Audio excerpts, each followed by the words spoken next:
Class 6, Unit 1 Names and Names.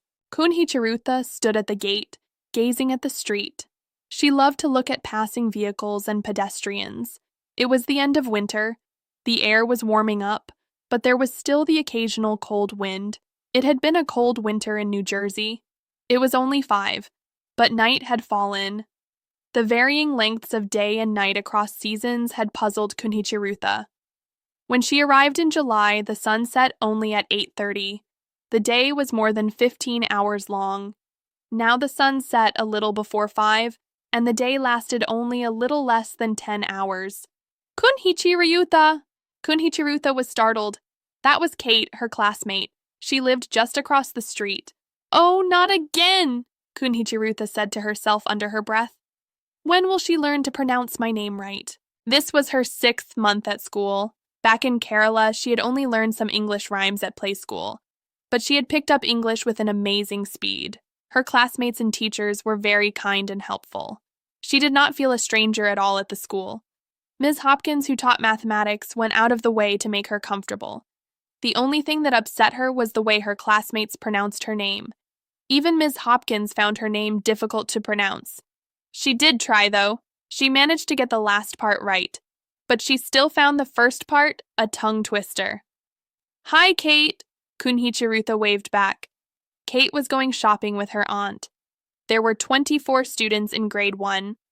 Kunhichiruta was not the only non-American student in her class. In fact, nearly half the students belonged to immigrant families. There were students from Canada, Mexico, Italy, the UAE, Egypt, and China. Kunhichiruta was the only Indian. Kunhichiruta had come across many Indians on the streets. She had a pleasant surprise when she met Prakash. Prakash ran a confectionery near her school. Kunhichiruta thought he looked remarkably like her uncle, Harish. Only Prakash looked a lot older, almost as old as Muthasan. He had gazed curiously at her the first time she bought some candy from the store. All her classmates called him Mr. Prakash. Kunhichiruta thought it rude. Back home in Kerala, she would have called him Prakash Uncle.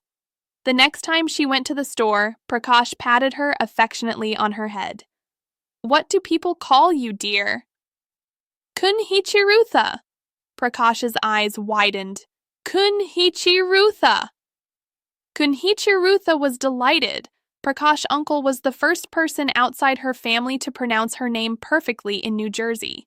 She nodded her head and beamed at him. Prakash suddenly switched over to Malayalam.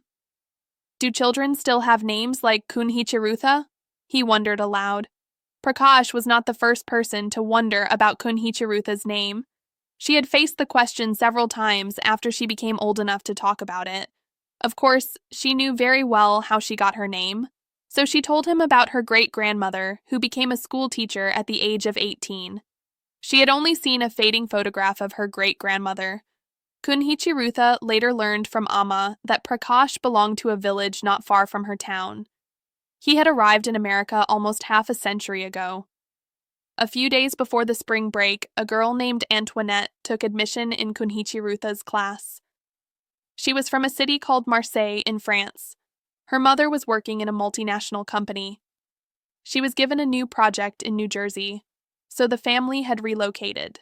Antoinette and Kunhichiruta soon became friends. Kunhichiruta was amused to find that her classmates and teachers had trouble pronouncing Antoinette's name too. Most of them pronounced it as Antoinette, but Kunhichiruta learned from Antoinette that the name ought to be pronounced Ongthwanet. Kunhichiruta tried to say it that way. She found to her surprise that she got it right after a few trials. She was equally surprised to find Antoinette pronouncing her name fairly well, especially the NH. Antoinette visited Kunhichiruta at her home a few days later. Kunhichiruta found to her amusement that Amma could not say Antoinette's name right, so she had to become her mother's language teacher for a moment.